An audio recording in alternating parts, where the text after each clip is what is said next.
Salut à tous, ici Balek. J'ai décidé de reprendre une vieille émission dont personne doit se souvenir.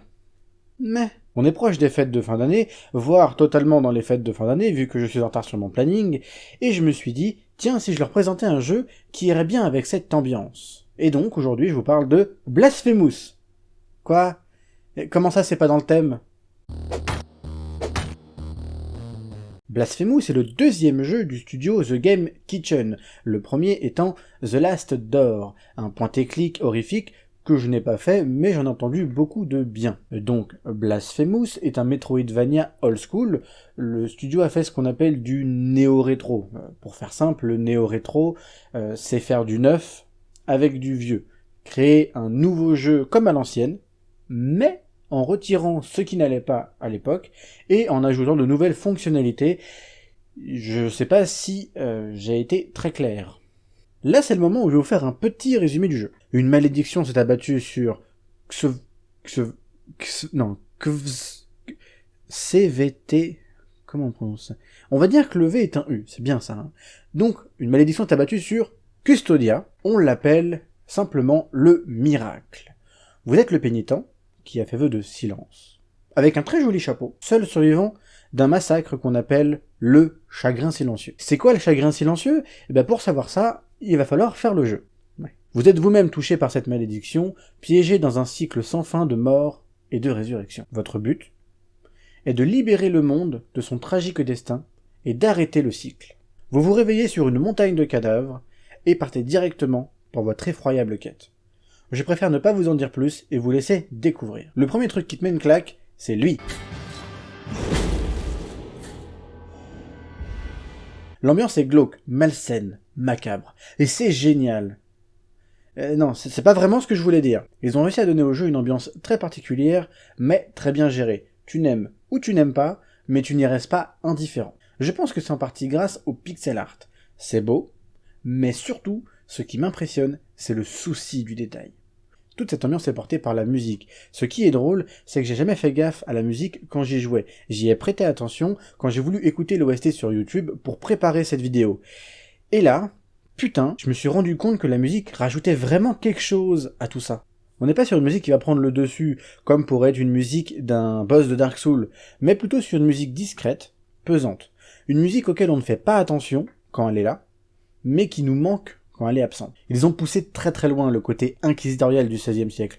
Je pourrais vous dire, oui, ils se sont beaucoup inspirés de ces vies, et ça se sent surtout, gna gna gna gna gna. Mais soyons honnêtes 2 secondes. C'est parce que quelqu'un l'a dit que tout le monde fait genre, oui, moi je sais parce que je suis culturé. Pour la plupart des gens comme vous et moi, on n'en sait rien. Tiens, pendant que j'y suis à m'énerver, ce n'est pas un soul-like. J'ai vu passer ça plein de fois, ce n'est pas un soul-like. C'est un Metroidvania. Ce n'est pas parce qu'un jeu est dur et glauque que c'est un soul-like. Merde. Je suis énervé. Et justement, pour vous le prouver, parlons un peu du gameplay. Oui, c'était une transition, ça. Mais mon bras il sort du cadre. Rien à foutre. Le jeu est fait en plusieurs zones interconnectées, mais vous ne pouvez pas aller où bon vous semble sans la bonne amélioration, ce qui vous obligera à faire des allers-retours. Vous trouverez aussi des raccourcis pour vous aider dans l'exploration, mais ça on en reparlera plus tard. On a une barre de vie, de ferveur, et on a des potions. On peut équiper le pénitent avec des reliques qui lui procurent divers bonus, comme de la vitalité, de la défense ou de la résistance à la foudre. Il y a aussi les prières, qui nous permettent d'avoir des compétences qui utilisent de la ferveur. Enfin, je ne vais pas non plus tout vous décrire, on n'est pas sur jeuxvideo.com ici. Tout ça pour dire que ce n'est pas un soul-like. Mais revenons à notre pénitent. Mais qu'est-ce qu'on doit faire et où est-ce qu'on doit aller ? Alors ça c'est très simple, il faut juste écouter les PNJ. Car notre objectif est très clair. On sait toujours où aller et pourquoi on y va. Ce qui est, à mon sens, ni bien ni mauvais. Le scénario est très basique et j'ai vraiment pas grand chose à dire dessus. Par contre, pour savoir quoi faire, il faut écouter les PNJ comme je vous ai dit il y a à peu près 30 secondes, mais lire les sous-titres, c'est juste horrible. Franchement, on dirait que je chipote là. Mais non, il y a plein de fois où j'ai galéré à lire parce qu'ils ont mis une typo spéciale. Alors, ok, ça fait joli et tout. Mais si on galère réellement à lire, je pense pas que ce soit très utile. Si au moins, ils auraient mis la possibilité de choisir entre une typo plus normale, plus classique, et celle-là, j'aurais pas râlé.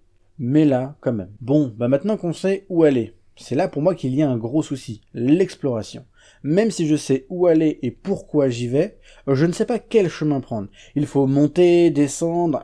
S'il y a bien quelque chose que j'adore dans les jeux, c'est l'exploration, mais là je la trouve ratée et c'est vraiment dommage. Je ne sais pas si c'est moi qui est con ou si c'est mal pensé, mais j'étais tout le temps en train de faire des allers-retours parce que je ne sais jamais quel chemin prendre. Et ça me frustrait, sincèrement, parce qu'il y a plein de petits secrets cachés dans la map et j'aurais adoré pouvoir les découvrir, mais là, j'ai juste pas eu envie parce que c'était chiant. Je pense que le problème vient aussi de la difficulté des années 90. On va l'appeler comme ça. En gros, tout le côté plateforme est hyper frustrant et punitif. Les sauts sont pensés au poil de cul de mouche près. Et c'est petit, un poil de cul de mouche. Si tu sautes pas pile poil là où il faut, c'est mort. Tu tombes. Et le gros problème, c'est que quand tu tombes, tu meurs. Et tu dois tout te retaper le chemin que tu viens de faire pour la 30e fois. Je ne vous ai pas encore parlé d'un truc central dans le jeu. Oui, ça aussi, c'est une transition. Les combats sont vraiment cool. On ressent vraiment les coups lourds du pénitent.